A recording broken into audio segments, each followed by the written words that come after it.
Okay. Welcome, friends. Michael Butler here, and welcome to the very first episode of Powerful Female Immigrants. And I got to tell you, I'm so glad to have our first guest here, Barbara Heil-Sonneck. She's a boss lady and a dream builder. But before I tell you about her, I'm going to tell you a little bit about Powerful Female Immigrants who inspire greatness. These are 72 women from around the globe, from 72 different countries who have they're serial entrepreneurs. They've created businesses. Many of them have either started their own nonprofit, or as you'll hear from our guest today, she's very passionate about a nonprofit that she supports. She's doing amazing things. And these ladies are a part of the trilogy, the 3-volume series, Powerful Female Immigrants. And they were actually chosen by their peers to be a part of this 3-volume series where their story is featured about coming to America, what their life was like growing up, and what their life was like, the hardships and the challenges that they faced coming here, and then how they were able to build a business, and many times 2 or 3 businesses, and maybe have some setbacks, but rebuild again and pay it forward and do some amazing things. So our guest today, she is a serial entrepreneur. She's been successful in the corporate world. She's been successful at starting her own business more than once. So Barbara Heil-Sonneck, originally from Germany, now abiding in Atlanta, Georgia. Welcome to the Powerful Female Immigrants podcast. How are you today? I'm doing excellent, Michael. Thank you. And part is so at least I'm staying to be a Southern girl, right?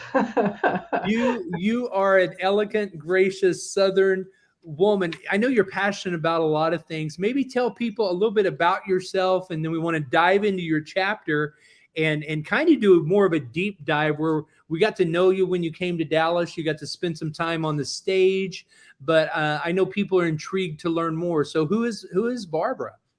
Yeah, so what is she standing for in life, right? That's the main Yes. part. I down the road, so the two subtitles you see under my name, like boss lady in dream builder, both of these words have special meaning to me. One, the boss lady really ends back to me being the entrepreneurista, which is, the lady who is like, running her business. We have logistics, so there's trucking involved. And yeah, the team and specifically the male employees started to call me boss lady. So the boss lady is here. And that evolved, and I have utilized and taken that as my little hashtag over time. And so BHS boss lady, is around. So I've loved that. So that's the little story around that hashtag and that name. And then the dream builder. And I think it comes down to when you're running, when we're children, if you think and go back, in time, and you are visualizing, and there's so much creativity and there's no limits. But as we're entering the world and growing, and of course, we are also educated, we're coming from different cultures, and there might be more details when we're talking and diving into the book. We are educated, and we also have received certain elements of limitation. So to a certain extent, everybody has a certain structure around them. Our parents and our environment is teaching us certain things, if that is what is right and or wrong, and or what and how you behave and or not behave, what you do culturally, all of that has a certain element. And the dream builder comes from that feeling at a certain point in our lives that we're so involved in the day-to-day operation, our responsibilities and our tasks, and sometimes during all of that, we forget to dream. But dreaming is really what also moves us forward. It is, it's another vision coming up, is allowing all of the certs and our learnings explore in a different way. Now, you talk in your book how your father was creative. He was creating lots of things, and you would go on to design and create. How much of your creativity came from your father? Well, actually, interestingly, that you're pointing that out, he actually was painting. He did some artwork, and he was also a writer. So every time when we went somewhere, he was writing his little stories down. He also has, giving all of his speeches when people had birthdays. He captured the essence of that person and creating a story around them, often with a little wit and a good amount of laughter. So that is really was one of his parts that he, and I have a picture, actually I can still see it, visualize it in front of me, is like a black and white young man. He might be just in his 20s, in his bathrobe, in front of a canvas. At that point in time, right, you have the cigarette because it was cool at Yeah. that time, and We didn't to know it have was unhealthy. cigarette in the mouth and the smoking, and and really drawing his pictures there. And I can tell you one of the story there is like my parents, they had these two little pigs on the top and they were facing each other. So everything was good in the household. But when they were turned around, nobody would talk. Oh, that's Nobody so would funny. My wife is Korean. We have the same thing with the ducks. Wow, talk. that's interesting. That's interesting.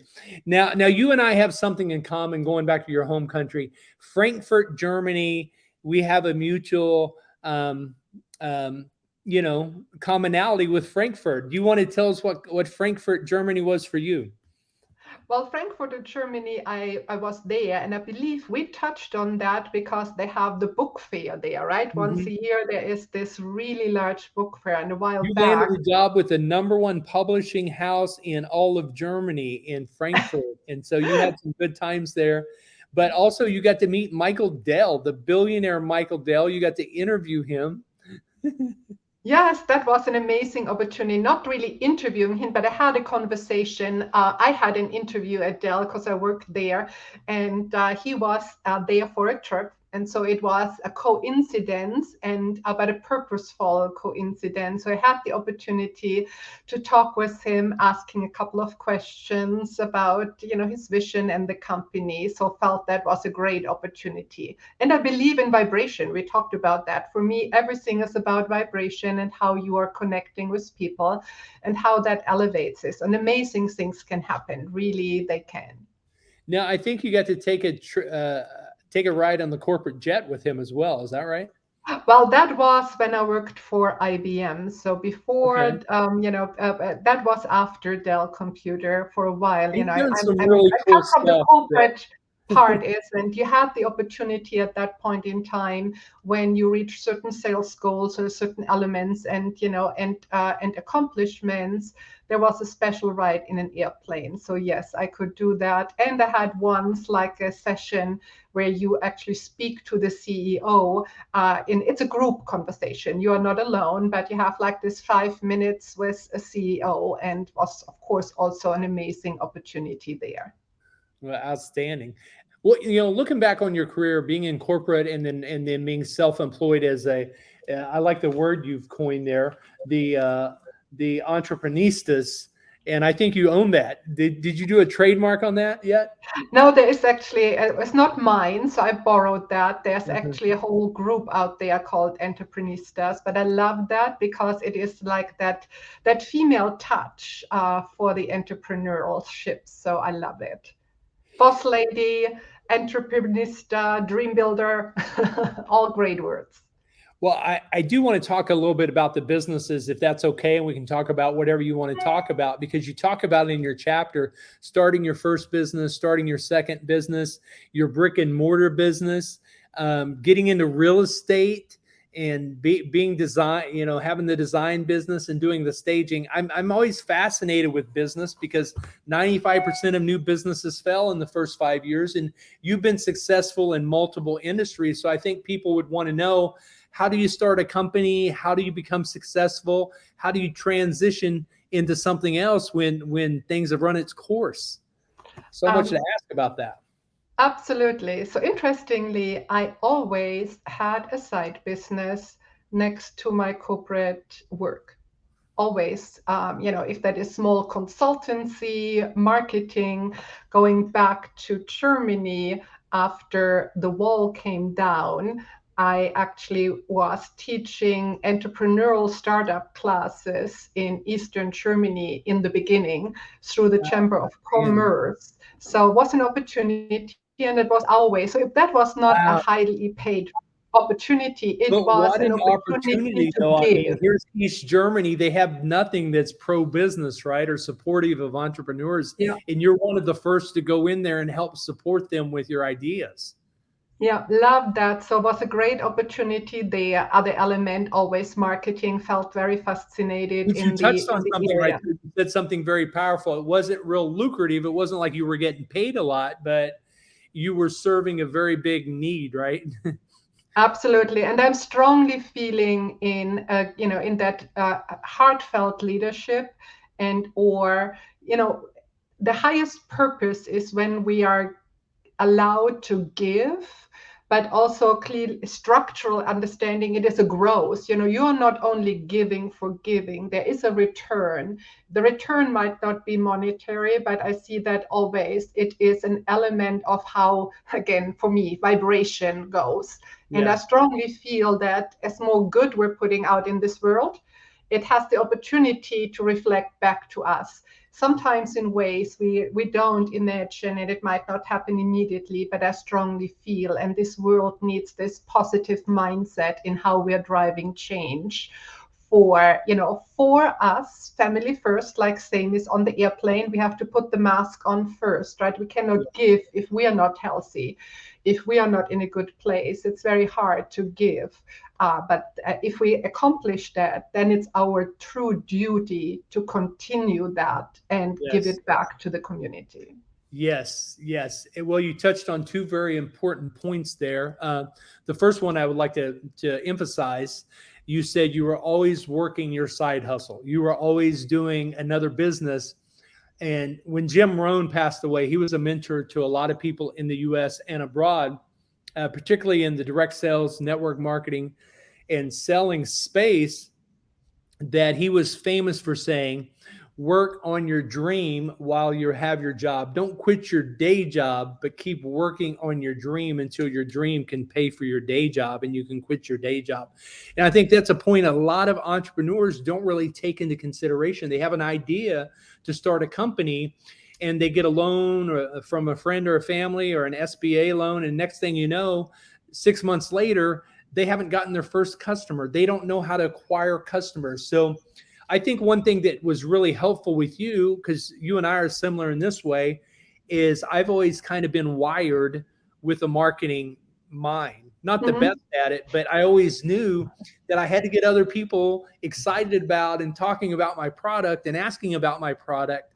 And what would even be better if I wasn't talking about my product, if I could get other people talking about my product. So you've been able to do those two things. And I think that's very important part of why you've been successful. Do you want to elaborate on any of that? Well, yes. I think what became clearer and clearer. I think certain things are happening when you're working towards something. You have a strategic plan and you're trying to break it down in achievable elements. But dreaming, and I think there was a nice, don't even know, can't even remember who said it, but what I remember is they said, we tell sometimes follow your passion. But that's not really it, because the passion might be also an element of dream. And I'm talking and I'm tying that back to the dream builder. It is important to have passion. It's important to dream, but there has to be that, I call it down to earth element of understanding, how to break it down to get there. Sometimes Yes. we dream and the dream is not really working out the way we originally dreamed it, right? Something else comes out of it, but it has to be, we have to know the means, we have to have the means to be able to do that. So it comes down to, okay, yes, still there has to be, there has to be the meal on the table. I have to still pay my rent. I have to still doing that. And if I start worrying about this basic, so when we're talking about Maslow's hierarchy of needs, these basics, they have to be covered no matter what. The question Right. for me is more, how can I manage and break down my day to focus on the things so really important. So it's more about how can you make it work so you have this additional time available so you can focus on that next thing we're trying to accomplish. That might be, for me, it is often later. In the past, it might have been I used the time between 9 and midnight to really get this 3 hours focus in. I have started. I'm past the mid mark of the 5-0, right? So I'm above that, quite a bit above. So the next is actually around the corner, the next round. But the key for me is now I'm a morning person. So I'm getting up at 4:30 or 5. Oh, And I interesting. knock out in this time where I know I have undisrupted time. There's no Mhm. phone call, there is nothing else to Mhm. get my plan down. And you can be either, play around. There's easily to get 2 hours out of the day with opening social media. But there are Mhm. certain rules around that structure in utilizing time. And it's actually amazing what we can accomplish if we are planned, right? And we also try to eliminate noise and disruption. Eliminating noise and disruption. I love that. You also talk about in your book, quoting from Ed Milet's speech, the power of one more, then how that helped you embrace 10x thinking. And it says, you said in the last 10 months, you invested in 3 limited partnership deals, converted from a business owner to a shareholder mindset. So, and mindset, do you find yourself working smarter rather than harder now that you're wiser and have more Yeah, years? 100%. But and 100%. It's day and night if you are staying focused. And I learned that the hard way, out of the mistakes in life. But maybe it is the journey, right? Often we're so focused on that goal that we forget to celebrate the journey, what brings us to that goal and all of the learnings in between, and how we can also learn to celebrate and break our goals down into the 2 segments. The one is the achievable goal, the number, and how to get to that specific number or that specific task. The other is the journey and the way towards that task and what we learned in this journey. And I think we often forget to celebrate that element, right? We might be disappointed because, we didn't reach the 100,000, it's only 80,000. Yes. But really, that additional skill set, the additional connections, the additional asks can be the elevation element for the next goal we're setting. So I feel that is an important part. But going back to Ed Milet and the power of one more, I was inspired, and I mentioned that by the 10x thinking overall, but I could not break it down and visualize it for me so that it is achievable. If a goal is too big, then it becomes like this, okay, I can't get there, right? So it becomes this monster, which is not motivating. Then it's actually going the opposite way. It's demotivating because Mhm. it's too big, so can't. I could not Yeah. grasp that. Mindset has to grow. To Mhm. really get a 10x thinking, it needs a pathway to get there. Mhm. And my pathway was listening to Ed Milet and the power of one more, because I can do one more step, I can do one more call, I can do one more hour, I can do one more sit up, I can do one more close deal. All of that is accomplished. But if you're adding all of that up, it becomes a 10x mindset. So I love it. everybody Love it. listens to things differently. And you need to find, and I think that's such a skill set, right? To really understand and hone down to what it is, what helps that, to translate this to something which is motivation and moves you forward and gets you where you really want to be. Where you really want to be is hanging out with Barbara, because she's got some exciting things to share with you, and some just huge nuggets of wisdom. She's in Powerful Female Immigrants Volume 2 and Volume 3. And I noticed in Volume 2, you talk a little bit about some bucket list items that you've done, some challenges and experiences to keep yourself sharp and have fun. things like diving with the sharks, things like hiking Machu Picchu, scuba diving, writing a book, taking singing lessons. I want to ask you this. Do you have a coaching program? Can people engage with you as a coach? What's the best way for people to engage with you? I love that you're bringing it out, actually working on that. It is, I think, it's under the whole motto of building your rich life. Yeah. And mastermind sessions, smaller environments. It's not ready to launch yet, but it's definitely in the works. Outside of that, I really feel that investing, which is an element of my strategy, I have invested in real estate for over 20 years, started in the single family space, some short-term rentals, and have moved into the multifamily environment. And I feel this is, an amazing opportunity to build wealth, passive income over time, and want to educate more on that subject. But overall, the umbrella is to taking 1,000 women on my journey in creating a rich life and driving change. So interesting story. Have to share that. Yes. I was at a financial education class on Saturday, and everybody had to share their elevator pitch and sharing what their mission was. And there was this one gentleman, and he was inspired by the core message and mentioned afterwards. I said, I really want that your two daughters, I want them to talk to you. I really feel strongly. So he actually had an appointment. So he called his wife and the daughter. We went after that seminar. We all went out for a little lunch, and he said, ladies, we have to reschedule this appointment. I have to learn more about this lady. So I come there 1.5 hours later, and we had a great conversation about mindset, changing life. He is investing. He's also an architect.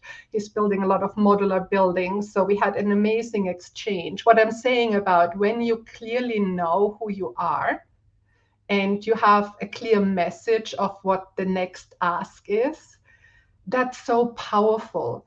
And the only way to get there is you need some coaching. You need definitely some people who help you on this journey. Absolutely. Well, the reason I asked about the coaching, because I can definitely see you excelling in that. And I was just watching the women interact with you in Dallas when we were launching Volume 2 and we were interviewing everyone. And it was just very fascinating to see that you were really one of the central ringleaders of wisdom there. And so that's exciting to me. What advice would you give to the 40-year-old version of yourself? If you could go back and give 40-year-old Barbara advice, what would you say to yourself? Well, number one is, I think, continue what you're doing. I wished I would have started with the businesses earlier to think about replacing me. I think one of the big success elements is when you're starting a business and getting, as soon as you're reaching a certain element of process establishment, really thinking how you can replace yourself. Mm-hmm. I would have loved, I would start it earlier with that concept, which I now have implemented as a must in everything I do. Well, I think that's huge. And I think a lot of entrepreneurs miss out on that, because when you can get the work done more efficiently and faster yourself, you can do the job better. And that if you train somebody else, it's going to take them a while before they can do it almost as good as you. So how do you get past that mindset? Because I think that's where a lot of entrepreneurs, myself included, I get hung up because I'm just like, oh, heck, I'll just do it myself. I don't even want to train somebody because I feel like it's inefficient for a little while, for a good 90 days, 9 months. 100% agree, and it takes a while, and I went to that circle several times. You cannot accept that people do it your way, and I think it's hard to accept 100% in regards to how you measure yourself. You have to allow things being done differently, but then the question is, how do the 20% variation change the needle in the final result? So that mindset helped me to really think differently. It doesn't have to be done the way I do it, but it has to be completed. We have to allow for errors, And it might not be 120. I always have this, I said the 80% 20, but if you get 80%, it's actually a great workmanship if you really look at data. Really, really powerful, really powerful. So it's called powerfulfemaleimmigrants.com. Barbara's stories there, and there's 71 other amazing stories there. What was the funnest thing for you about coming to Dallas and launching this book with all these amazing women?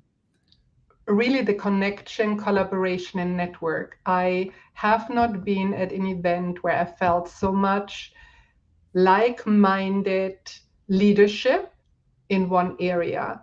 And the conversation, during, but also after the session, bringing us together, Michael, that was amazing. And I feel there's new ideas coming out of this collaboration and connection. So I know I would love to see different platforms where we can continue certain conversations. Absolutely, absolutely. What would you say to a woman who really wants to get involved in real estate, but doesn't have a lot of money to get started and doesn't have a lot of direction? What's the first thing she needs to do, and what should be like the 12-month strategy to educate herself? Well, overall, it is all about education. Starting first with reading some books in this area. That's the one element. Always have like my book suggestion on the list. I do a little bit coaching. So whenever, I do have book suggestions, I think that is a key part as number one. And then number two is, where are there podcasts and or repetitive meetings in that area to educate yourself? And then listen clearly, because every educator is converting messages differently. The way I look now is matching people up, right? It's like matchmaking from a business perspective, because we perceive and we learn differently. And also how information is conveyed to us makes a difference. Think about the teacher you had in school, right? The one you love to go to class because it was fun and it was inspiring, and the other one where you're draining to drag to go to. So it's similar in that world. You have to find, your tribe, the person who aligns with you, and ask tons of questions. The power of your questions determines the next step. So strongly, the power of your questions determines the next step. That's really powerful. Now, I know you're really passionate about your nonprofit. Tell us about this amazing nonprofit that you support. Love it. Absolutely. So Supriya is the nonprofit, and similar to what we're doing to the book, it's really fighting human trafficking. What they're doing is more like in an element of stabilization, where women, they are not just destabilized. Mainly women, can be men too. And it's different retreats. They are a collaborative charity, and they offer a lot of amazing programs, which also can be plug-in solution, helping in that healing process. So one example, what they're doing, they have different retreats. One actually is in the North Georgia mountains. I visited that lately. Another one is in Utah. They open now another one, a satellite down in Germany, actually. So they are global.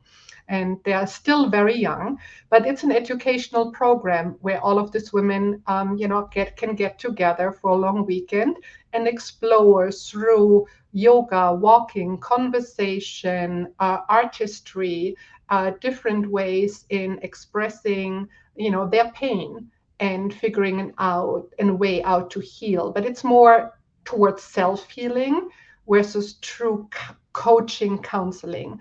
And they have done now 2 separate studies to really share that impact.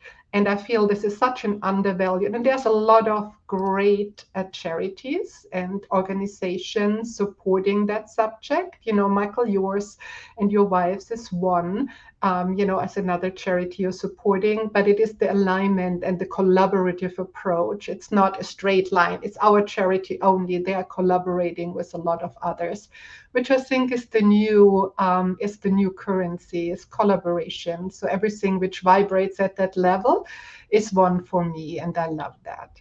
Absolutely. Well, you can follow Barbara on her Instagram, Barbara Heil-Sonneck. What are they going to find when they follow you, Barbara? What kind of content are you putting out? And for people that go check you out online, what are they going to learn, and how can they engage you more fully? Let's say they want to get on your waiting list for the coaching program. If they want to get on your calendar, what's the best way for them to get a hold of you?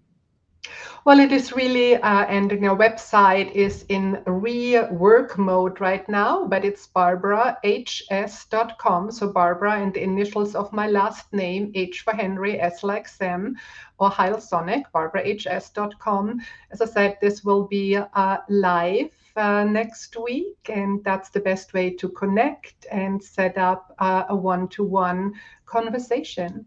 Looking forward to hearing from you.